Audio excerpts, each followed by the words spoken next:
성탄절이 이르기 전에 마지막으로 어떤 일이 있었을까라는 것이 궁금해졌어요. 그렇다면 구약의 마지막 부분을 봐야 되겠다는 생각에 말라기서를 이렇게 읽는데 참 어두움의 시기였다라는 것을 느낄 수가 있었습니다. 그 중에 오늘 1장에 나오는 본문 말씀을 통해서 볼 때에 무엇보다도 예배가 형식적으로 변해 있었고 또 마음이 떠난 예배가 되었구나 라는 생각을 이 말씀 본문을 통해서 볼 수가 있었습니다. 물론 많은 문제들이 있었겠지만 오늘은 이 문제를 한번 생각해 보기를 원합니다. 우리의 삶과 우리의 예배 속에서 하나님이 다시 회복될 수 있다면 아마 주님 오시는 그 성탄절은 정말 우리에게 의미 있고 또 생명 있는 성탄절일 수 있다라고 생각이 됩니다. 저희 동네에 가면은 되게 어두운, 여기는 가로등이 많지 않잖아요. 그런데 성탄절이 되면 갑자기 막 어느 집에서 유난히 막 빛이 빛납니다. 추리를 막 너무 아름답게 해놓은 집. 그래서 동네가 막 밝아 다시 나는 것 같아요.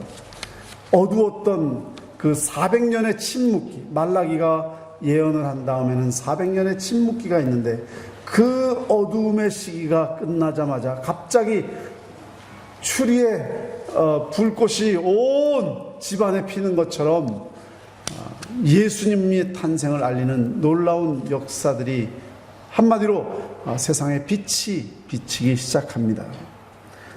우리는 지금 어쩌면 말라기 시대의 어두움의 시기를 살아가고 있지 않나라는 생각을 합니다. 빛을 간절히 사모하고 빛을 기다리고 또 빛이 나타난다면 정말 마음으로 기뻐할 것 같습니다. 그들의 삶 속에 그리고 예배 속에 하나님이 너무 멀리 계셨습니다. 예배는 하나님께 드리는 것인데 하나님이 멀리 있다는 게 말이 안 되지 않습니까? 이해가 안 되지 않습니까? 하나님을 향한 예배인데 하나님의 영광을 위해 살아가는 삶인데 하나님이 멀리 있었다. 그런데 그들은 예수님의 초림을 기다리는 시기였지만 지금 우리들은 예수님의 재림을 기다리는 시기입니다. 예수님이 오시기 전도 아마 그렇게 어두운 시기가 아닐까라는 생각을 하지만 사실 바울도 그것을 간파했습니다. 그래서 말세가 되면 고통하는 때가 이를 것인데 사람들이 자기를 사랑하며 디모데후서 3장 1절이죠. 자기를 사랑하며 돈을 사랑하며 자랑하며 교만하며 비방하며 부모를 거역하며 감사치 아니하며 거룩하지 아니하며 무정하며 원통을 풀지 아니하며 모함하며 절제하지 못하며 사나우며 선한 것을 좋아하지 아니하며 배신하며 조급하며 자만하며 쾌락 사랑하기를 하나님 사랑하는 것보다 더하며 그 다음 부분이 또 아주 재밌는 표현입니다. 경건의 모양은 있으나 경건의 능력은 부인하니. 말라기 시대하고 똑같습니다.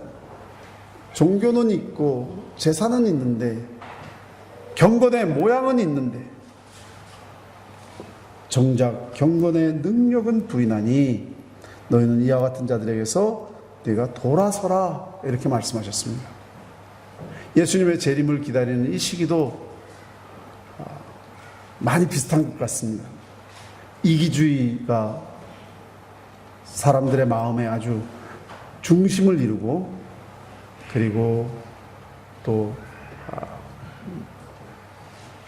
물질 만능주의가 만연하겠고, 그리고 쾌락을 하나님보다 더 사랑하는 쾌락주의가 더 넘쳐나겠다라는 말씀이죠. 말라기 때도 그랬고, 바울이 예언한 말세의 그 현상도 그렇고, 우리가 지금 살아가는 이 시대는 어떨까라고 볼 때 재림을 기다리는 이 시기가 그렇게 다르지는 않는 것 같습니다. 경건의 모양, 종교의 모양, 예배의 모양, 예배는 드리고 있지만 예배의 능력을 부인하는 시대. 원인이 뭘까? 원인이 뭘까? 마음 중심에 예배나 삶의 마음의 그 중심에 하나님이 계셔야 되는데, 나 자신이 자리매김되어 있다는 것이죠. 나 자신이 자리매김되어 있다는 것입니다. 마음 중심이 하나님이 아니고 나라는 겁니다. 누가복음 이렇게 예수님의 탄생을 읽다 보면은 1장의 마지막 부분쯤 가면은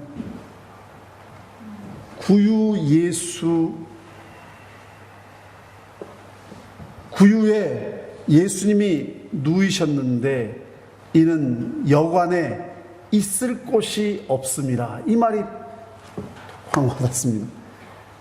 예수님이 밥통이죠. 구유는 밥 먹는 그 통에서 나셨는데, 그 이유는 여관에 있을 곳이 없었다. 방은 많은데 예수님이 있을 곳이 없으셨다라는 것이죠. 우리가 이 세상에 할 일은 많고, 시간도 뭐 하루 24시간, 일주일,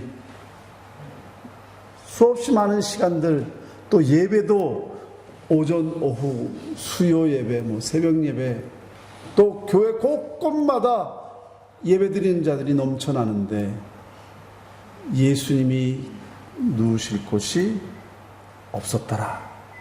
예수님이 중심에 없었더라. 그러다 보니까 삶이 이중적으로 변해가고 예배는 형식주의로 가득 차게 되었다는 것이죠. 예배의 요식은 갖췄지만 마음이 없는 예배를 드리고 있다는 것입니다. 드리는 예물은 있었지만 자기도 쓰지 못하고 병든 것, 저는 것을 가져오고 주님께 드렸다라고 스스로 외치고 자기 만족 속에 빠져 있었다는 것이죠. 그것이 말라기 1장 6절 13절 만군의 여호와가 이르노라 너희가 눈먼 희생제물을 바치는 것이 어찌 악하지 아니하며 저는 것 병든 것을 드리는 것이 어찌 악하지 아니하냐.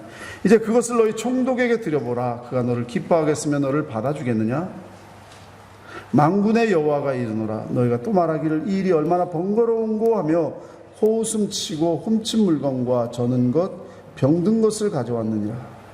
너희가 이같이 봉헌물을 가져오니 내가 그것을 너희 손에서 받겠느냐. 이는 여호와의 말이니라. 6절 말씀 보니까 우리가 어떻게 주의 이름을 멸시하였나이까 하는데, 이렇게 해놓고 우리 드릴 거 드렸는데, 우리가 예배 다 드렸고 다 할 거 됐는데 우리가 뭘 멸시했다는 겁니까? 목사님 무슨 형식주의를 얘기합니까? 형식주의 예배를 드린다고요? 하나님을 모시긴 모셨는데 마치 뒷방 노인처럼 취급해서 그냥 음식은 드리는데 그걸로 그냥 도리를 다한 걸로 생각한다는 것이죠. 거추장스러운 분으로 생각한다는 것이죠. 자신이 세상에서 출세하려고 하는데 발목을 잡으시는 분으로 생각한다는 것이죠. 하나님을 짐쯤으로 생각한다는 것입니다. 그러나 하나님은 그게 아니라는 것을 지금 말씀하십니다. 하나님은 모든 만물의 창조주시오, 우리를 이 땅에 존재케 하신 분이요, 이 땅을 전능하신 능력으로 다스리는 분이시오, 또한 우리에게 영원한 구원을 베풀어 주신 분이요, 모든 것을 다 알고 계시는 분이고 모든 것을 다 행하시는 전지전능하신 하나님이시라는 것입니다. 그리고 우리를 너무 사랑하셔서 우리를 축복하시기를 원하시고 우리가 잘 되기를 원하시는 분입니다. 괜히 내 삶을 간섭하고 내 시간이나 뺏고 책망이나 하시고 그런 분이 아니라는 것입니다.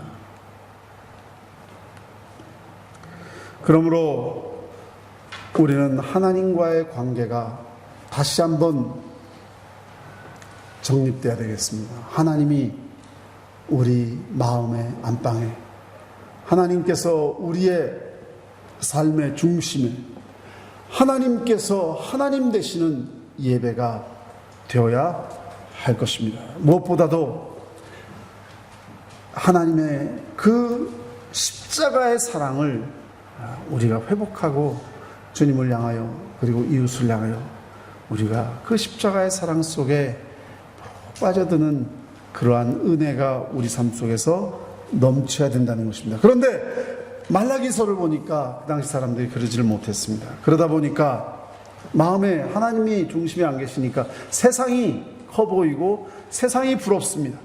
그리고 하나님을 바라보니까 반신반의하는 눈으로 바라볼 수밖에 없죠. 말라기가 활동하던 시대에 그렇게 응성하던 바빌로니아와 페르시아가 망하고 헬라가 발전해 갑니다.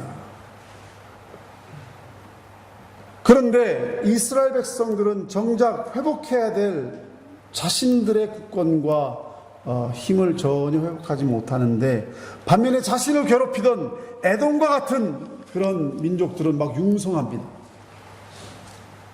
하나님을 믿지도 않았는데 세상에서 더 잘 살고 더 강해지고 그럴 수 있구나. 하나님 없어도 저렇게 강해지고 더 잘 살 수 있구나. 이런 생각을 하면서 하나님에 대한 신앙의 회의가 생깁니다. 결국 신앙에 대해서는 별 희망을 갖지 못하고 냉소주의로 변해가고 굳이 그렇게 교회에 열심히 마음을 다하고 그렇게 마음과 정성을 다해서 예배 드릴 필요가 있나. 그냥 예배 참석하고 내 할 거 체면 유지하고 하면 그래도 종교적으로 살아왔으니까. 이런 생각이 이스라엘 사람들 마음속에 아주 일반화되어 가고 있었다는 것이죠. 이스라엘 사람들은 자신들이 하나님께 드리는 예배만으로 도저히 자신들을 지킬 수 없다고 생각했습니다. 그래서 이 세상에서 출세하기 위해서, 이 세상에서 강해지기 위해서 권세자들에게 뇌물을 갖다 바칩니다. 이방 총독과 같은 권세자들에게 잘 보이기 위해서 뇌물을 바치고 자기 윗사람들에게 뇌물을 바치고 아부하고, 그래서 8절 말씀이 그런 말씀이 나오죠. 이제 그것을 너희 총독에게 드려보라. 그가 너를 기뻐하겠으며 너를 받아주겠느냐. 총독에게는 너무 좋은 것을 갖다 바치더라는 것입니다. 너무 신경을 써서 정성을 다해서, 왜냐하면 거기가 실세니까, 거기가 나를 출세하게 만들어줄 수 있고 거기가 나를 성공하게 만들어줄 수 있다라고 믿는 거죠. 그렇다고 해서 하나님의 제사를 폐쇄한 건 아닙니다. 이어갑니다. 빼먹지도 않습니다. 중단한 것도 아닙니다. 그러나 실제로 그들의 마음에는 하나님을 향한 제사는 마음이 없는 형식으로 전락하고 말았다는 것이죠. 7절 8절 말씀 보면은 너희가 더러운 떡을 나의 제단에 드리고도 말하기를 우리가 어떻게 주를 더럽게 하였나이까 한도다. 이는 너희가 여호와의 식당은 경멸히 여길 것이라 말하기 때문이다. 만군의 여호와가 이르노라. 너희가 눈먼 희생제물을 바치는 것이 어찌 악하지 아니하며 저는 것 병든 것을 드리는 것이 어찌 악하지 아니하며. 그런 말씀이 기록되어 있습니다.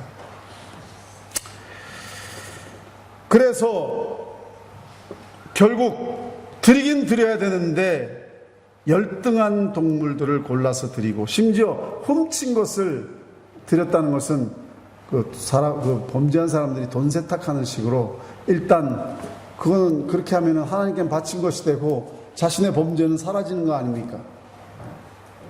그런 생각을 가지고 있다는 것이죠. 그리고 바치는 건 바쳤으니까 결국 어차피 내가 가지고 있어도 쓰지도 못하고 괜히 돈만 들어가고 병든 것이니까, 저는 것이니까. 어쨌든 실질적으로 세상에서 잘 되려면 실질적인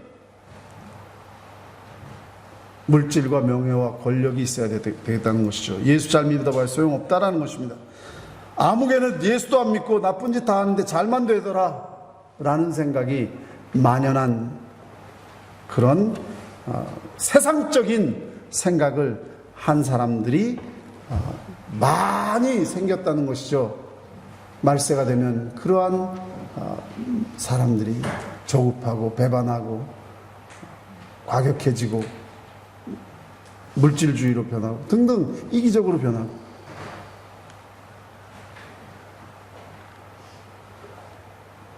말라기서 1장 10절 말씀을 보면 만군의 여호와가 이르노라 너희가 내 제단 위에 헛되이 불사르게 못하게 하기 위해서 너희 중에 성전문을 닫을 자가 있었으면 좋겠다. 이게 하나님의 솔직한 심정입니다. 그런 모습을 보느니 아예 주님께서는 성전문을 좀 닫았으면 좋겠다. 내가 너희를 기뻐하지 아니하며 너희가 손으로 드린 것을 받지도 아니하리라. 사랑하는 성도 여러분, 우리는 하나님을 하나님으로 바로 볼 수 있어야 됩니다. 창조주 하나님. 이 세상을 그가 문을 열면 닫을 자가 없고 그가 닫으면 열 자가 없는 모든 삶의 주관자가 되신 하나님, 그리고 너무나도 그 마음 중심으로 우리를 사랑하신 하나님,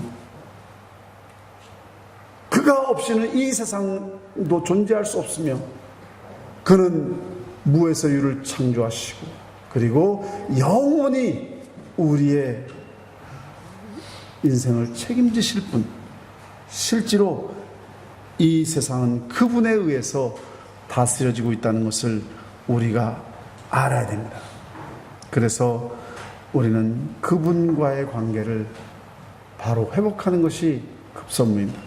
예배 중에서 또 삶 속에서 마음 중심에 그분을 회복해야 돼요. 그분이 원하는 것은 수장이 아닙니다. 바치는 물질이 아닙니다. 그게 주님이 원하는 게 아니라고 너무 분명히 말씀하셨죠. 아예 그런 마음 없는 제사는 문을 좀 닫아버렸으면 좋겠다는 것이 주님의 마음입니다. 주님이 원하시는 건 뭡니까? 우리 마음입니다. 우리 마음의 중심입니다. 주님과의 참된 교제입니다. 우리가 세상에서 삶을 살다가 어려운 일이 생길 때 그걸 어깨에 짊어지고 나 혼자 해결하려고 하고 전혀 주님과 관계없는 삶을 살 때가 많습니다. 인간적으로 모든 걸 해결해야 되고, 주님께서는 말씀하십니다. 너희의 허물과 너희의 그 연약한 모습, 너희의 그 아픔, 너희의 그 모든 삶의 지침과 걱정과 염려와 근심 다 나에게 가져오라. 우리는 그것을 주님께 가져오지 못하고 내 어깨에 짊어지고 고아와 같이 살아갑니다. 그리고는 주님께 나와서는 마치 주님의 이름을 부르긴 부르는데 찬송을 불러도 그렇고 말씀을 들어도 그렇고 그냥 주문 외우듯이 찬송을 부를 때 정말 그 마음의 중심의 찬양이 아니고 그냥 주문 외우듯이 입술에 찬송을 드리고 있는 것은 아닌지. 그러다가 좀 바쁜 일이 생기면 그게 먼저죠. 그게 먼저죠. 마치 병든 것, 저는 것을 주님께 바치는 것하고 똑같죠. 그냥 남는 것, 스페어, 남는 것, 남는 시간, 남는 모든 것으로 하나님께 예배를 드리는, 무슨 하나님의 큰 일을 한 것처럼, 하나님께 큰 적선을 베푼 것처럼 생각하는, 하나님께 큰 인심을 쓰는 것처럼 예배에 참석하기도 합니다. 주님께서는 우리의 마음 중심이 어디 있는지를 보기를 원하십니다. 하나님께서는 우리에게 최선의 것을 주셨고 최우선으로 우리를 구원하시기를 원하셨습니다.